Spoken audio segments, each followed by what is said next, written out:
kita melihat betapa penyayangnya Allah, betapa care-nya, pedulinya Allah kepada kita. Assalamualaikum warahmatullahi wabarakatuh. Kira-kira kalau ini Alhamdulillah nahmaduhu wa nasta'inuhu wa nastaghfiruh wa na'udzu billahi min shururi anfusina wa min sayyiati a'malina may yahdihillahu fala mudilla lahu wa may yudlil fala hadiya lahu. Allahumma shalli wa sallim wa barik ala nabiyyina Muhammad sallallahu alaihi wasallam wa ala alihi wa ashabihi wa man sara ala nahjihi bi ihsan ila yaumiddin. Amma ba'd.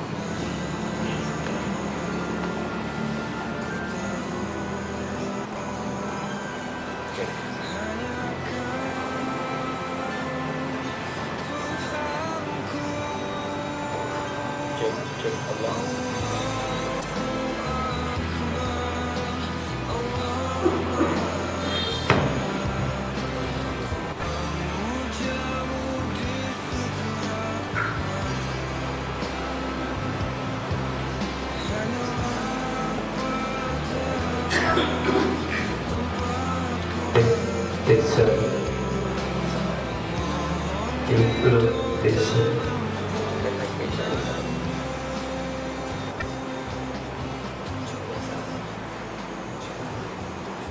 Cek Allah.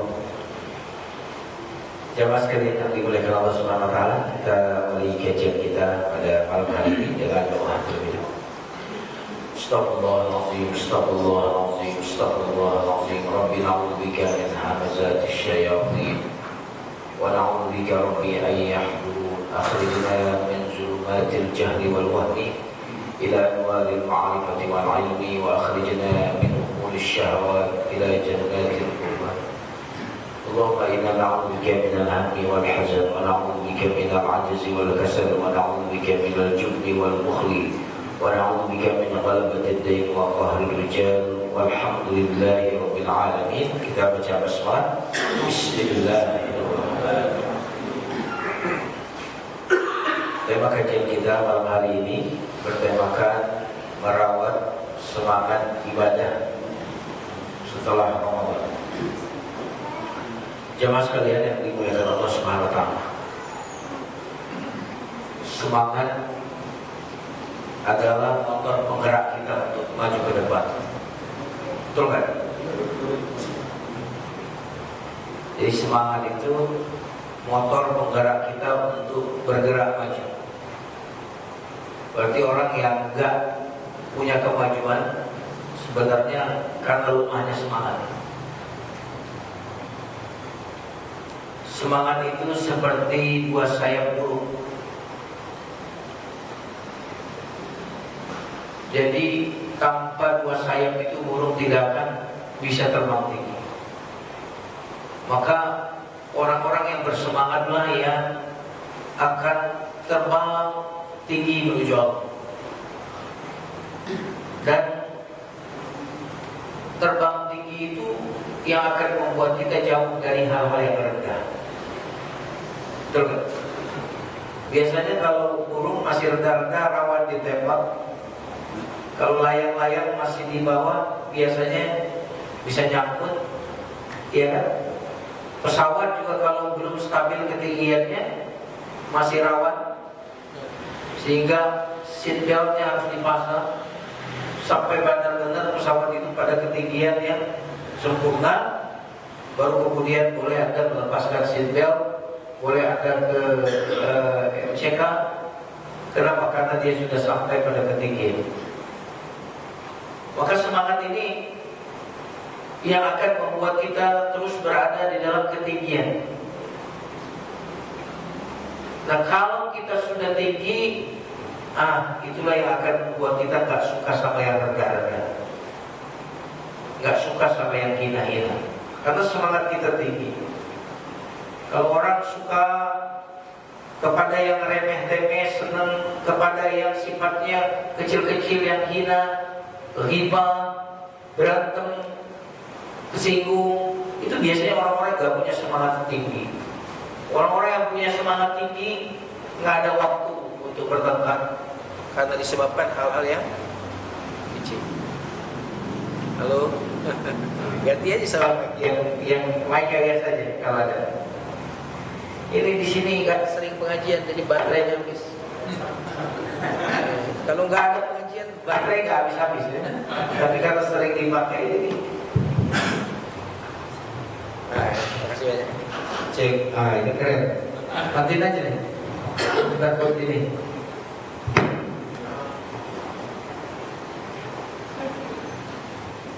Jamaah sekalian yang dimuliakan Allah Subhanahu wa taala. Maka semangat ini yang penting kita jaga. Semangat di bulan Ramadan itu biasa, bukan luar biasa. Kenapa? Karena semangat di bulan Ramadan itu arus besar. Jadi kita tinggal nyemplung ke arus. Betul atau tidak? Kalau kita ke Mekah semangat, sebelum subuh udah datang tuh. Benar nggak? Kalau imamnya bacaannya pendek kesel. Saya sudah surat Maghrib bacanya Al-Kafirun, Al-Ikhlas, karena memang salah satu sunnah Nabi, salah satunya baca surat Al-Kafirun, Al-Ikhlas di Maghrib, salah satunya. Ada surat yang lain yang Nabi juga contohkan di Nabi. Kita yang datang dari Indonesia jauh-jauh pengen dengar saya sudah baca Al-Kafirun, kesel. Jauh-jauh dari Indonesia kita dengar Al-Kafirun. Bagus nih yang baru datang dari umroh, semoga umrohnya makbul. Semoga yang belum umroh, insya Allah tahun depan atau dalam waktu dekat ini pergi umroh. Katanya banyak jalan menuju Roma, betul nggak? Saya berani mengatakan banyak jalan menuju Ka'bah. Ya giliran haji dan umrohnya 10 tahun lagi, 10 tahun ke atas akan ada. Udah dekat semua berarti. Yang antriannya 10 tahun ke atas berarti sudah dekat. Kurang. Oh ya, sudah pergi haji. Yang sudah daftar haji, yang antrinya itu 5 tahun lagi banyak. Atau tahun depan, ada yang udah berangkat tahun depan. Jamaah sekalian yang dimuliakan Allah, banyak jalan menuju Ka'bah. Kalau kita sudah mengatakan, wah harapan saya putus nih karena saya usia 70 tahun baru berangkat, karena antriannya, nggak usah khawatir. Yang penting sudah daftar. Yang penting saat ini doa, minta terus sama Allah. Banyak keajaiban-keajaiban orang tiba-tiba berangkat. Dan saya mengenal beberapa orang yang mestinya berangkat 5 tahun lagi, nah tahun ini di berangkat. Bagaimana ceritanya? Gak usah diceritakan. Allah Maha memampukan orang yang pengen haji. Haji itu bukan bagi orang yang mampu saja, tetapi haji itu karena Allah akan memampukan orang itu untuk pergi haji. Ya, jadi gak usah saya kalau ikut giliran haji reguler, itu usia saya 65 tahun, 70 tahun baru berangkat saya. Dan saya udah daftar. Tapi saya optimis sebelum itu saya udah berangkat. Bagaimana caranya? Terserah Allah caranya. Ada orang yang minta ke saya di Facebook, di message Facebook itu dia bilang, Ustaz bagaimana caranya keluar negeri? Karena dia mungkin lihat status saya sedang di luar negeri. Saya jawab dan dia nggak puas dengan jawaban saya. Terserah dalam hati saya mau puas atau tidak. Saya bilang minta sama Allah. Lalu apa jawaban dia? Jawaban dia, Ustaz ngomongnya terlalu terlalu protokoler banget, terlalu apa gitu namanya dia ngomongnya.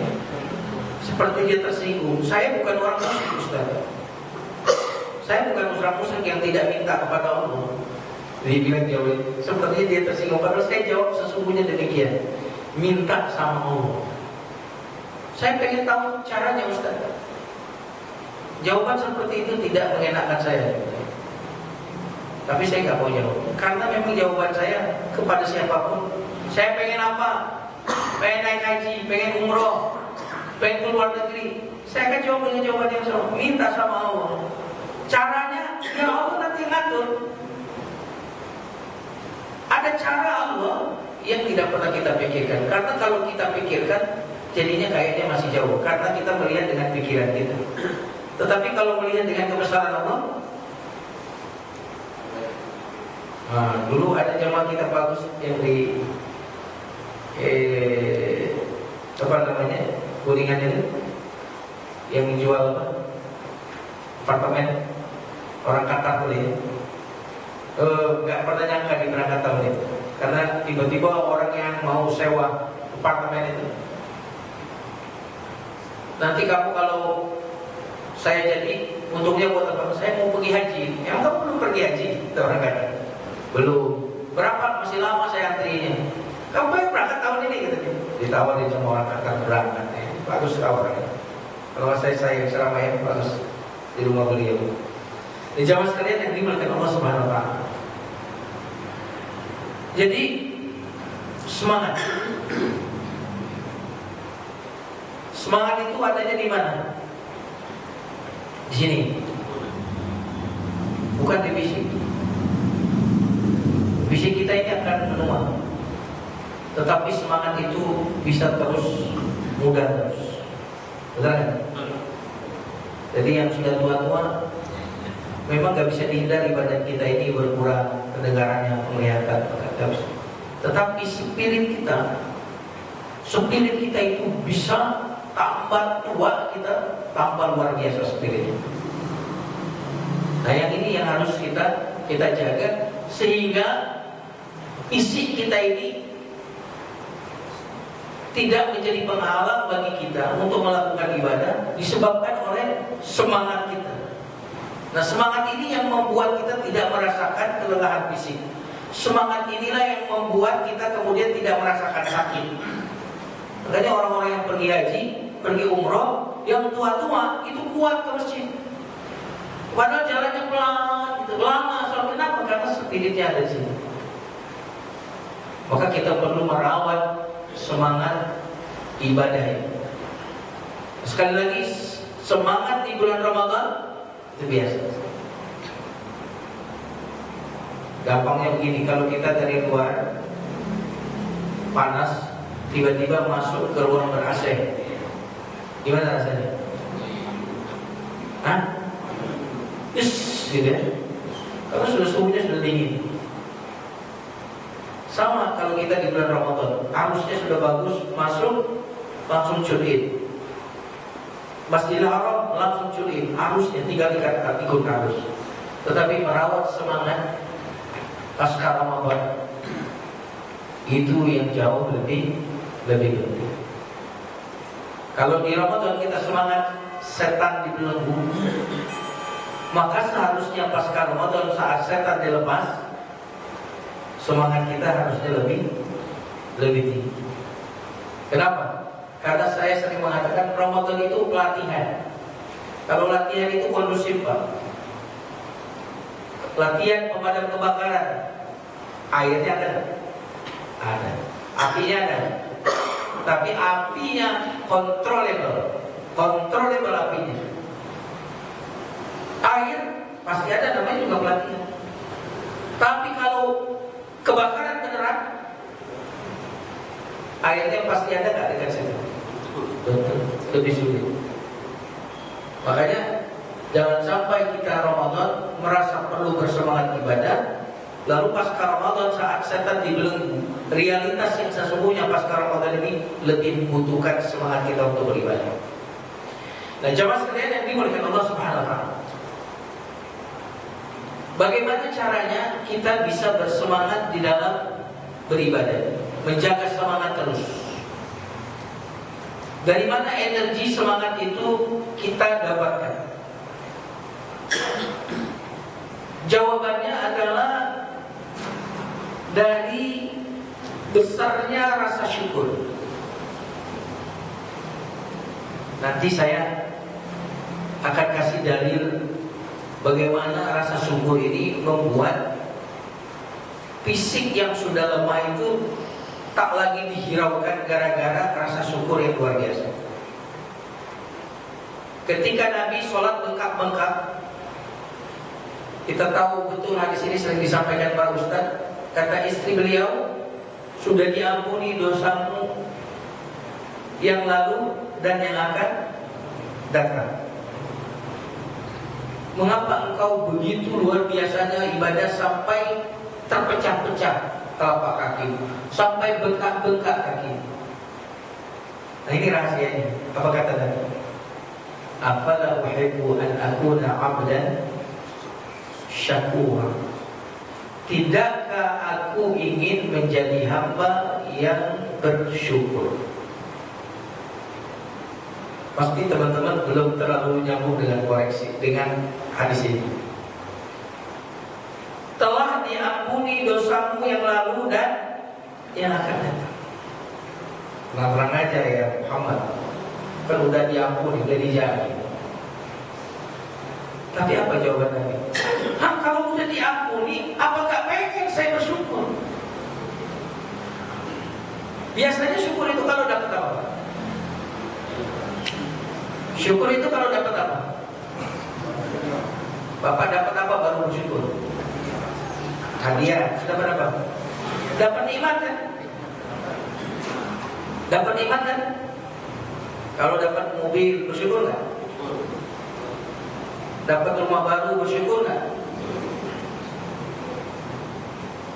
Masa diampuni dosa nggak bersyukur? Coba pikir.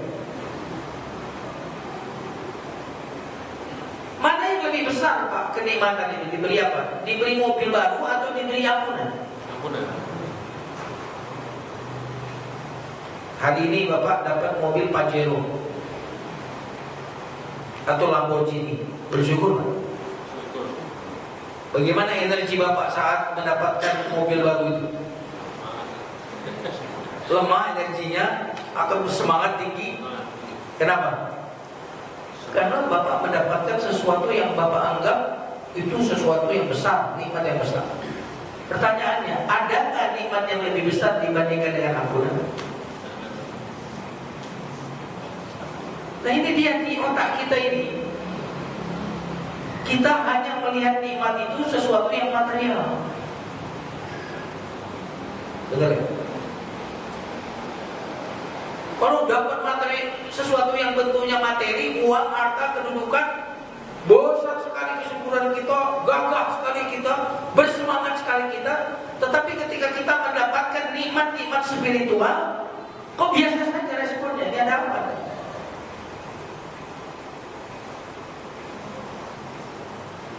Dan Nabi menganggap diampuni dosa itu sebagai nikmat yang lebih pantas untuk disyukuri.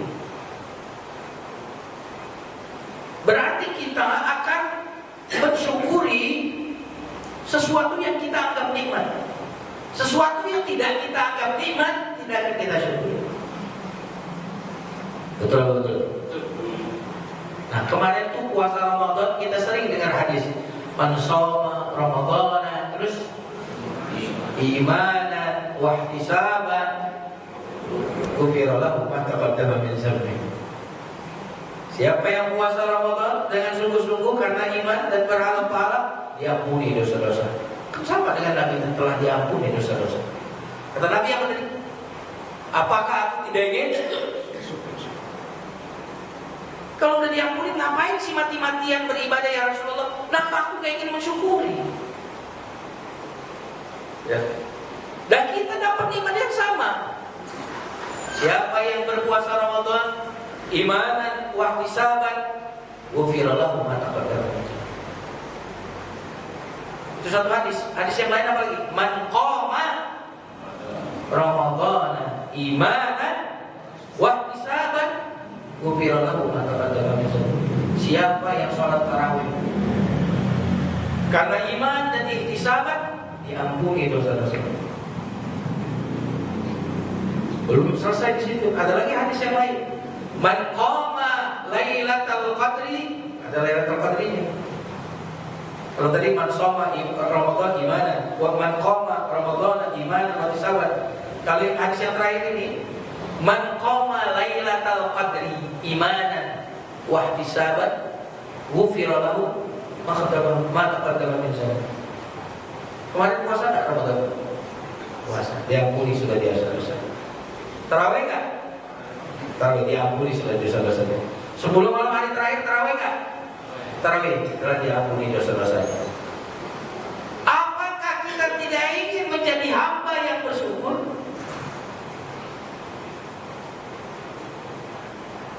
Berarti cara bersyukur yang diajarkan Nabi itu dengan memperbanyak amal. Subhanallah. Memperbanyak ibadah adalah wujud dari rasa syukur yang sesungguhnya. Jadi orang-orang yang kurang ibadahnya adalah orang-orang yang tidak bersyukur kepada Allah Subhanahu wa taala. Nah, jamaah sekalian yang dimuliakan. Jadi energi dari ibadah itu rasa syukur. Kita melihat kebaikan Allah. Kita melihat betapa penyayangnya Allah, betapa care-nya, pedulinya Allah kepada kita. Akibat kita melakukan seperti itu, maka kita akan ada keinginan untuk berterima kasih kepada Allah. Kira-kira kalau ibu kita nyuruh pulang saat ini, detik ini, pulang kan? Ibu kita bilang, pulang kan? Pulang kan? Pulang kan nih? Kalau ibu kita butuh duit 10 juta sekarang, kita di tabungan ada 20 juta, kasih nggak 10 juta? Kasih. Kenapa Bapak tidak bisa menolak permintaan ibu itu? Karena ibu kita itu terlalu baik begitu. Betul tidak? Dia terlalu sayang kepada kita, sehingga tidak mungkin kita melawan ibu kita. Tidak mungkin kita mengkhianati ibu kita. Tidak mungkin kita akan membuat luka ibu kita. Kita ingin membahagiakan ibu kita. Kita ingin loyal kepada ibu kita. Kenapa? Karena dia terlalu baik. Kita ingat nikmat-nikmat yang telah ibu berikan kepada kita. Adakah yang lebih baik dibandingkan dengan Allah?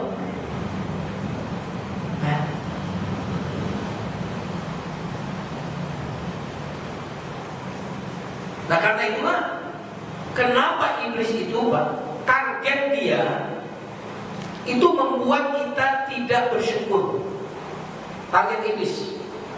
Silakan nanti baca surat Al-A'raf ayat 17. ثُمَّ لَآتِيَنَّهُمْ مِنْ بَيْنِ أَيْدِيهِمْ وَمِنْ خَلْفِهِمْ وَعَنْ أَيْمَانِهِمْ وَعَنْ شَمَائِلِهِمْ وَلَا تَجِدُ أَكْثَرَهُمْ شَاكِرِينَ.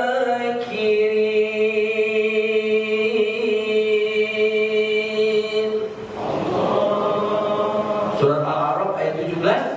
Menceritakan bahwa iblis akan mendatangi kita dari depan, dari belakang, dari kanan, dari kiri. Targetnya apa? Sungguh-sungguh kan kira-kira, dari depan, dari belakang, dari kanan, dari kiri. Targetnya wala tajidu aktsarahum syakirin. Saya akan buat kebanyakan manusia itu tidak bersyukur. Karena kemaksiatan itu pasti karena kita tidak bersyukur. Orang yang bersyukur itu tidak akan pernah bermaksiat. Saat kita bermaksiat, berarti saat itu kita kehilangan syukur.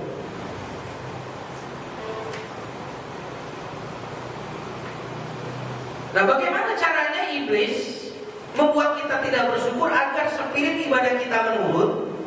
Gimana caranya?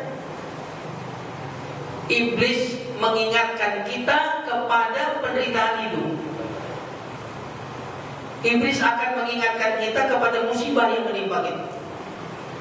Kira-kira di sini ada musibahnya nggak? Macam-macam. Ada nggak? Ini wajah-wajah kita ini wajah-wajah penuh musibah ini. Coba ingat aja musibah Anda. Ingat satu musibah Anda terus menerus. Kira-kira kalau kita ingat seperti itu, roboh nggak mental kita? Roboh nggak?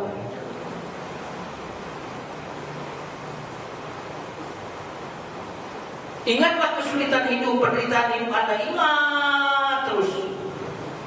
Kalau itu kita ingat terus lama-lama, kira-kira kebaikan Allah itu ada nggak di pikiran kita? Ada. Yang ada apa? Allah jahat, Allah zalim.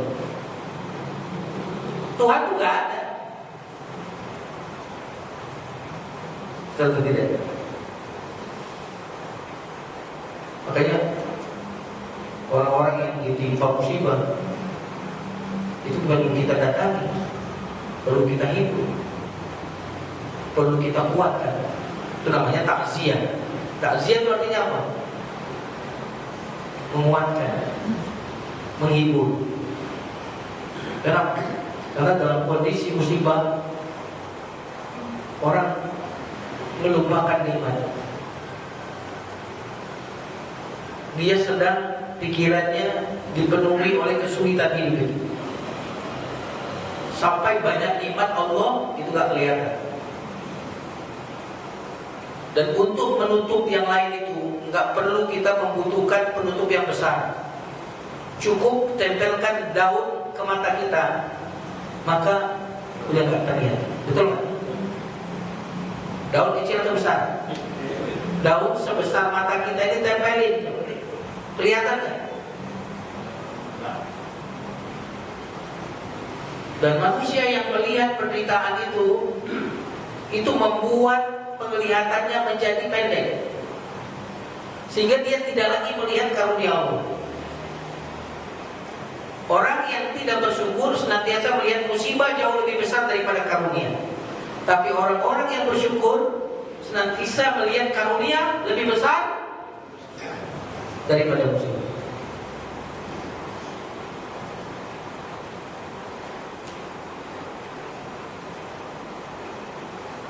Maka jemaah sekalian yang dimuliakan Allah, kalau kita mau minum energi di dalam beribadah, maka kita harus senantiasa menghadirkan energi yang pertama, syukur. Jadi syukur itu adalah energi yang sangat kuat, itu adalah rasa syukur. Maka kalau duit boleh Anda berkurang duit, apa? Tapi jangan pernah berkurang rasa syukur. Tabungan boleh berkurang, kesehatan boleh saja berkurang, tapi jangan pernah berkurang rasa syukur. Karena Anda tanpa rasa syukur akan kehilangan energi. Betul atau tidak? Jemaah sekalian yang dimuliakan.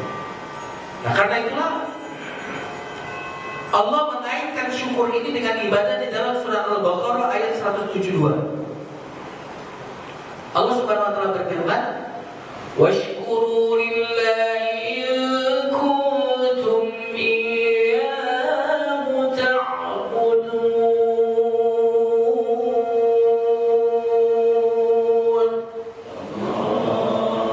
Bersyukurlah hanya kepada Allah jika hanya kepada Allah kalian ibadah. Bersyukurlah hanya kepada Allah jika hanya kepada Allah kalian beribadah. Ibadah dikaitkan dengan rasa syukur. Artinya apa? Kita tidak akan memiliki energi yang besar kalau saat ibadah itu tidak ada rasa syukur. Bahkan saya berani mengatakan, orang yang tidak khusyuk dalam sholatnya adalah orang-orang yang tidak menghadirkan nikmat dari setiap rakaat sholatnya. Makanya mengapa di setiap rakaat Al-Fatihah wajib kita baca Alhamdulillahi Rabbil Alamin.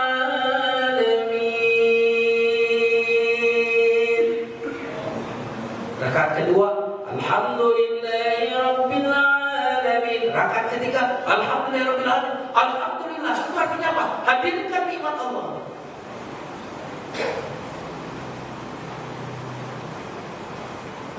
Sayangnya jamaah sekalian,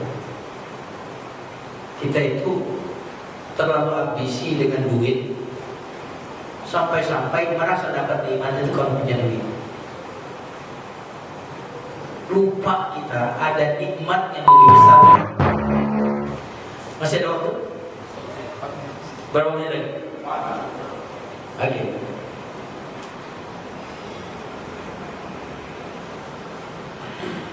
Nah, bagaimana caranya? Cara bersyukur gampangnya gini. Nanti pulang ke rumah ambil kertas, tulis apa yang telah kita miliki dalam hidup. Sambil kalau perlu mengulang-ulang surat Ad-Duha. Alam yajidka yatiman fa'amma wa wajadaka dhalan fahada wa wajadaka 'ailan. Itu kan konteksnya Nabi Muhammad, bukankah kau dulu yatim, lalu aku berikan orang yang memelihara engkau? Bukankah kau dulu fakir Muhammad, aku cukupkan kau? Itu kan konteksnya bisa kita perluas. Wahai Jumaluddin, bukankah kamu dulu deso, aku katakan kamu? Bukankah engkau dulu dari kampung ya? Di peta saja Google Map mungkin nggak ada. Mungkin kamu dulu ke Jakarta numpang sama kakak kamu ikut. Kakak kamu pun dulu ngontrak. Bukankah kamu dulu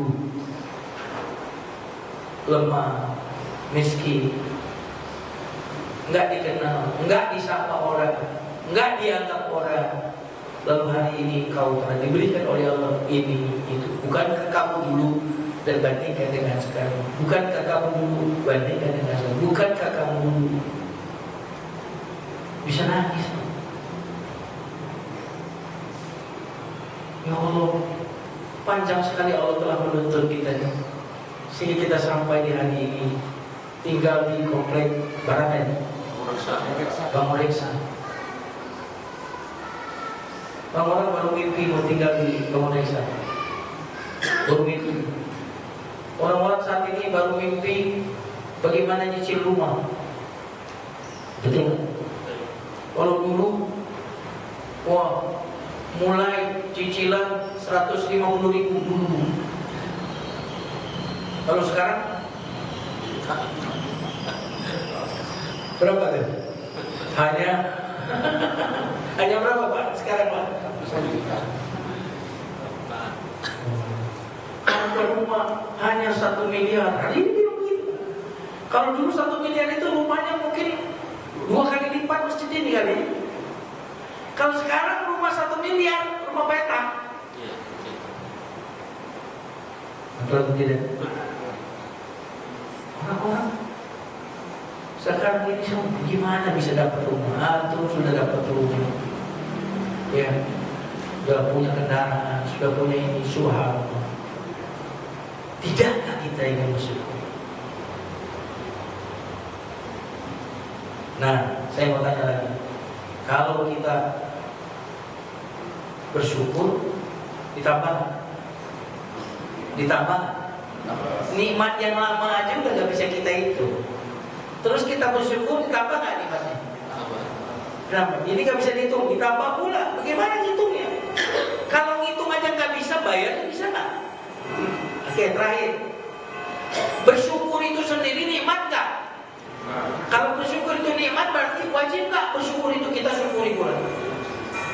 Bersambung-sambung perasaan kita, ya Allah, gak akan bisa saya bayar hutang padamu. Bayar hutang di dunia ini gak akan bisa, ya Allah. Bayar mata ini dengan ibadah yang sudah kulakukan gak bisa. Lalu bagaimana aku bisa membayar surgamu, ya Allah? Sedangkan membayar nikmat dunia ini saya masih berhutang apa? Perasaan itu akan membuka energi kita untuk tilawah, energi kita untuk berzikir, energi kita untuk sholat malam, energi kita untuk bersedekah dan beramal. Mudah-mudahan kita senantiasa menghidupkan semangat ini dengan senantiasa mengingat-ingat nikmat Allah. Makanya mengapa habis sholat zikir selain subhanallah tapi jangan biasa-biasa saja. Alhamdulillah Pak. Alhamdulillah. Ingat nikmat Allah. Alhamdulillah. Alhamdulillah. Allah SWT ini yang saya sampaikan. Semoga ada manfaatnya. Kita tutup dengan istighfar. Astagfirullahaladzim. Subhanallah wa bihamdika. Asyhadu an la ilaha illa anta. Astaghfiruka wa atubu ilaik. Wassalamualaikum warahmatullahi wabarakatuh. في شهر رمضان الكريم فأبشروا هيا فهل من